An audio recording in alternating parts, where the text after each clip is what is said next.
loaded up and ready to head up to Booneville, New York for the New York State Woodsman's Field Days. We've got our log bucking tables up there.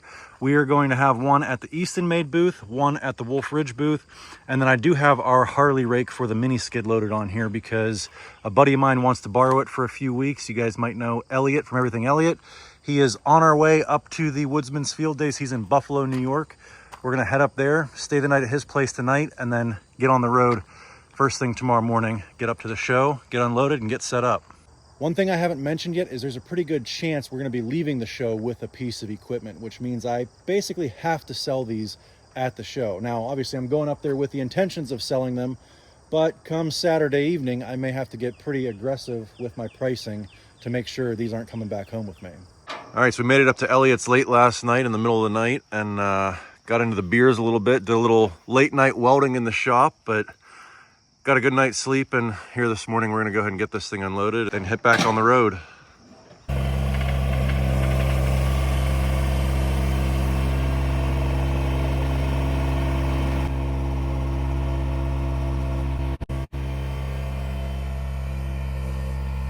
All right, so Elliot's got the same mini skid that I do, which is why he wanted to borrow the power rake. What are you gonna be using this thing for? Yeah, so I've got my entire yard, not entire yard, but I don't know, 50% of my yard tore up. A big project that I had some water mitigation issues that I'm dealing with now. So I want to bring the power rake back here, and I don't know if you can see, but the pond bank is all raw dirt. We're gonna get that thing raked, and I need to get some seed down. It looks pretty good. You did a decent job with the equipment that you had, but yeah, the power rake will do a nice job to fluff all that dirt up and get it seed ready. Right, yeah, so just having that, you know, the soil to seed contact, that rake will do a really good job with that. Yeah, I can see the water issues you got back here. Yeah. This all used to be going towards your shop here? Correct. And this is, we got a lot of rain yesterday, so that's what a lot of this is. But this stone is also sitting lower than it will be. If you can see the dirt over here on the side, that's kind of where the stone's going to be brought up to. Gotcha. So it won't be as bad. Yeah. Well, I think that power rake's going to do a pretty nice job at getting all this cleaned up. Yeah, I'm pretty excited to try it out. Yeah. All right, well, I'm going to hop back in the truck and get on the road up to Booneville. All right, so we made it up to the show. We are parked up here next to Eastonmade's booth. Just need to find a machine here, get us unloaded.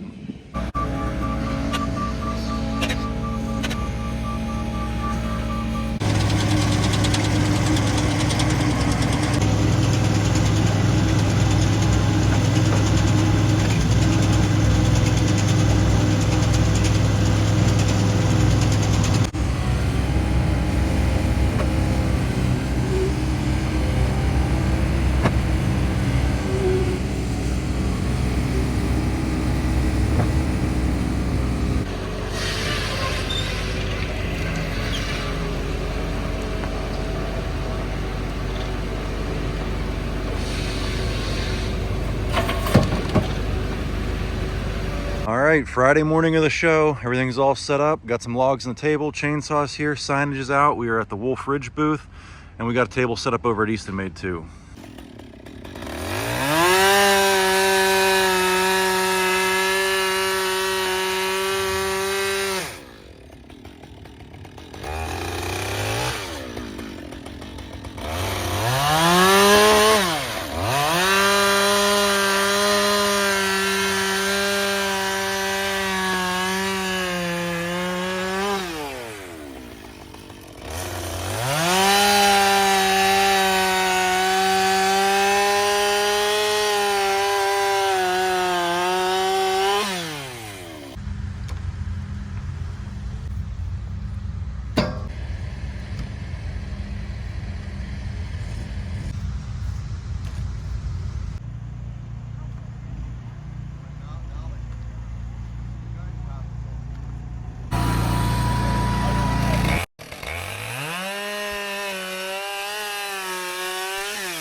All right, so it is Saturday morning. Yesterday was a good day. We've got a good news, good news situation. Good news is we sold one table yesterday, and the show was busy in the morning until early afternoon, and then it kind of died off about 1 or 2 o'clock because it was just ungodly hot out here. We sold one table, so that's the good news. The bad news is I got to deliver it. But the last piece of good news is it is on the way home. So anyway, today is Saturday. The show is expected to be much busier today because it's not a weekday. So hopefully we'll get this last table sold, maybe even go home with a few orders. So we'll catch back up with you guys here at the end of the day, give you an update. All right, so we got a little lull in the show here. We're gonna take a break from trying to sell the firewood tables, go walk around the show. And I got one specific piece of equipment I wanna show you. It's one of the newest pieces of equipment in the firewood industry. Just happens to be across the road here over at the Multitech booth. All right, so this is Jason Hartman. He's the sales manager with Multitech, and this is the newest piece of equipment in the firewood industry, right? That's correct. Yeah, tell us a little bit about this thing. So we have here is a Multitech Advanced Firewood Splitter. So we're cutting the rounds, tipping them in with the second tip hand here off to the side. This here will do up to 22-inch diameter logs, and you can basically select whatever size pieces you want for a product. If you want 2x2, 2x3, 4x4, or it can make just regular firewood if you want. Yeah. So I was asking Jason, I said, so if you've got the processor and you've got a splitter here, why would you add a second splitter? And it's because of the control of the size. yeah, Like if we take a piece like that right there. with today's people with the cookwood market, that this is too big for the cookwood stoves. They want this in half or smaller. Yeah. You can get this with every split out of that. So that's the machine. kind of wood that's going to be coming out of the Yeah, this splitting will come out of wedge. here. Yes. And then if you need stuff that's smaller than that, you can run logs into this. So I did a video a number of months ago on the Panosa splitter up at my buddy's firewood yard up there, and I said these progressive style X-knife splitters is the future of the industry. And it's not that I've got a crystal ball or anything, but it was kind of cool to see that actually happening and coming to fruition, and now there's more of these coming on the market here. Yeah, and this is made right at Multitech, so it's U.S. made and supported. So Where are you guys located? Parnas, Wisconsin. Okay, perfect. And so you were saying too, this is fully adjustable. So if you want to make regular firewood, 3.5 by 3.5 pieces, you can do that. If you want to make 1 by 1s, how do you adjust the machine? So it's all how fast you want the belt to advance the logs forward. Yeah. And then it'll split it. So if you move it down slower, you're going to get smaller pieces. Speed it up, you can get regular size firewood. So the X knife is staying at a constant clip, right? Correct. Once and we it's turn just it on, how fast you advance the logs through the knife. right. Once we turn it on, the splitter's going all on its own. It's also ran remote by the operator inside the cab is running this remotely. So if he needs to make a change or adjustment, he can do that on the fly. Now, you don't need a processor to feed this. Obviously, you can cut rounds with a chainsaw and get this as a standalone unit, Yep. right? Yep. Or it can be offered with a power pack to run that. To run the hydraulics. Yep. Yeah. Yeah. I'm assuming if you were running it like that, it looks like this is modular, so you could take this piece that goes from the processor off and you would just load at waist height there to the... Correct. Yeah. Gotcha. That's correct. And the other thing you were telling me that I thought was interesting is you could actually run both at the same time, right? You could run a couple rounds through the splitter here and then flip a couple rounds down to this machine. That's why we got to set up with the different conveyors here, because while this is running, everything is still fully functional on the processor, so you can be running whatever wood you want through that wedge at the same time. But I think you said if you've got it set so that this is making regular size firewood, it's all this circle saw can do to keep this machine fed. If you're making regular size firewood, yeah, this thing is pretty fast. It'll pump it out. Yeah. So this would be like your bundle grade size stuff, or yeah, this here, camp stove wood. bundle size, yeah. Yep. So to adjust the split size, all you're going to be doing is just increasing the amount that belt travels in between every cycle of that knife. That is correct.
watching this thing run in person, I think it would be difficult to keep up with it with a chainsaw. Yeah, you better have it pre-cut. Yeah, you got to have somebody cutting and somebody throwing the rounds in. I don't think you can do both at the same time. Oh, definitely agree.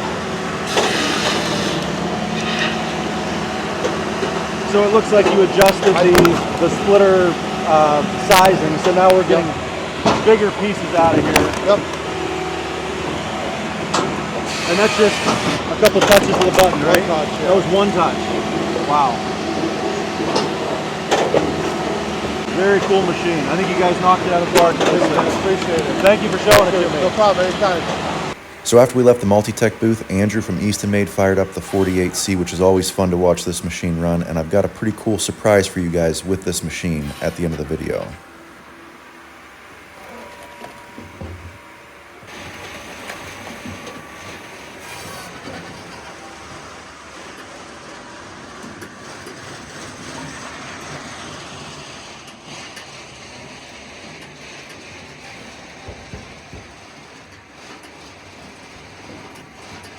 Eastonmade also had the gas Evo version here, which is the same exact unit that I have at my place. Now, mine was the very first one that they built, so mine was still a prototype. They've actually made a few changes that I noticed on this machine compared to what I have at home. But the newest addition to the Eastonmade lineup that they had here at the show is this DRM08, which from my experience, if you're gonna have a firewood processor, you need a tumbler or a disc screener, something to screen the wood, because you get so much trash and stuff that's gonna be mixed in with your wood. It's nice to have all of that scrap mechanically removed instead of doing it by hand.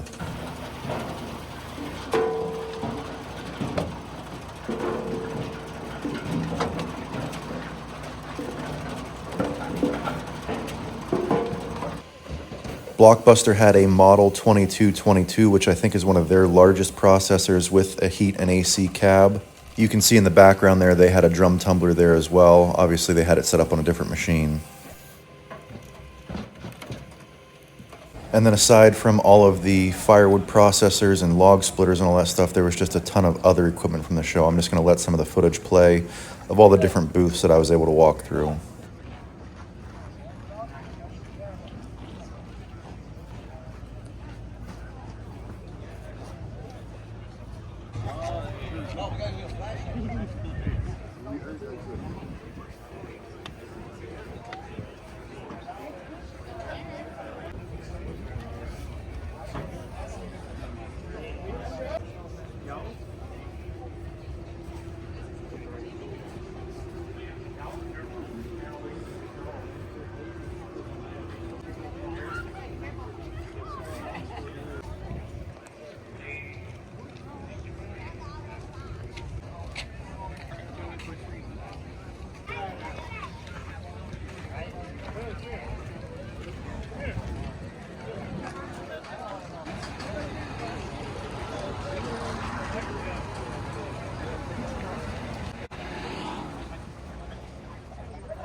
Here's just a quick shot of what the crowd looked like Saturday morning. It was pretty well attended, I would say.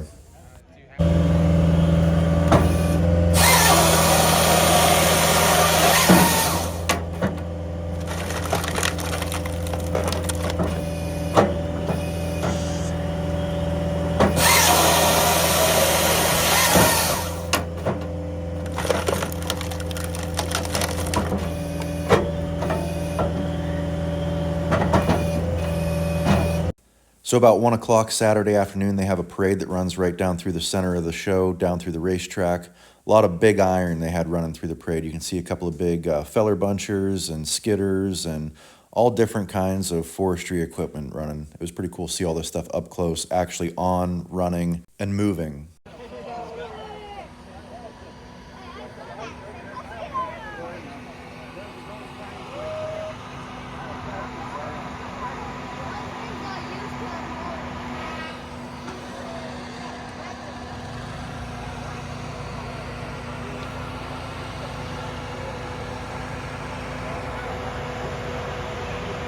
Now, this was my first time attending the New York State Woodsman's Field Days in Booneville, New York, and I wasn't really sure what to expect in terms of how large was the show, how many vendors, what was attendance like. So I was asking guys from Wolfe Ridge and Eastonmade and anybody that had been to the show before, how does it compare to the Paul Bunyan show? Because I've been to the Paul Bunyan show the last 3 or 4 years in a row. And the general consensus is, oh, it's not as big, it's much smaller, there's less people, less vendors, all that. And I'll be honest, once I got there, I thought this was pretty similarly sized to the Paul Bunyan show. I was expecting it to be kind of a rinky-dink little Firewood show, but it was pretty large. There was a lot of vendors there, a lot of equipment, and more importantly, a lot of people there looking to buy stuff. Here's a cool shot of the Eastonmade 48C and the Evo running at the same time, and they're both running into the same dump trailer. I could only imagine if you had both of those machines running all the time, you could probably fill this dump trailer, which is at least a full quart of wood, if not more, in 5 or 10 minutes.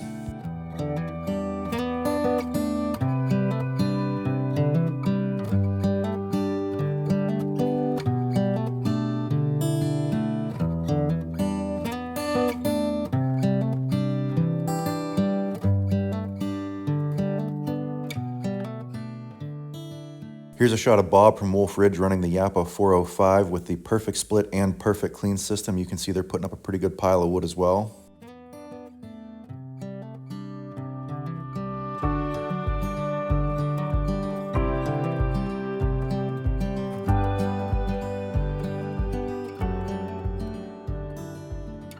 Now, to the best of my knowledge, Yappa has a patent on running a box wedge on a firewood processor, so they're the only ones in the industry doing this. But that is what the perfect split system is a box wedge on a processor. So no matter if you put a big round or a small round in there, it's going to cycle that log through. Everything's going to come out very consistent and require virtually zero resplitting. All right, so the show is just about wrapping up. I think we may have sold the second table right at the stroke of midnight here. The only caveat is the guy who wants to buy it is also buying this bundler, the Eastonmade axis, and this 24-foot conveyor. And he said he'll take the table if he can fit those 3 pieces and the table on his trailer. Now, the good news is he's got a pretty nice trailer. Now, he's got a 35-foot trailer, so I think we've got a shot. We'll have to do a little bit of Tetris here to see if we can get everything on there, but we'll find out here in a couple of minutes whether we're going home with 2 tables or just 1. So I forgot this guy actually ordered 4 pieces of Eastonmade equipment. In addition to 3 that I mentioned earlier, he also got that mini skid steer splitter that you can see on the front of the trailer there. So we had to figure out how to get that on there as well.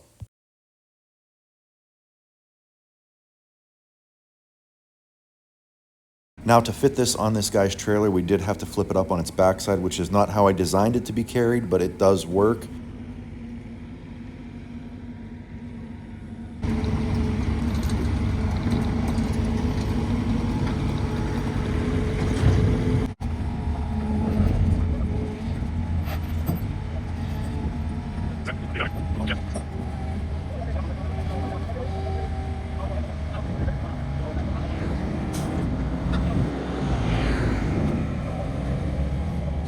All right, we managed to get it all on there, snug as a bug in a rug, heading to its new owner. Now for the piece of equipment I told you I'd be leaving the show with. But there's one caveat, it's not for me, and this is only half of it. For that guy over there, and there's the other half. All right, we got our trailer all loaded up. Selling that last one right at the last minute really helped us out, because that means I was able to get this one back on here just normal instead of having to turn them up on its side. I would have had to have done both of them like the guy that just bought the one there. But yeah, this one is going to Syracuse, New York. It's about an hour and a half away, and it is 7:30 right now. We'll be there about 9 o'clock at night. And then from Syracuse, we've got probably another 4 or 5 hours to get home. So it's going to be a late one tonight.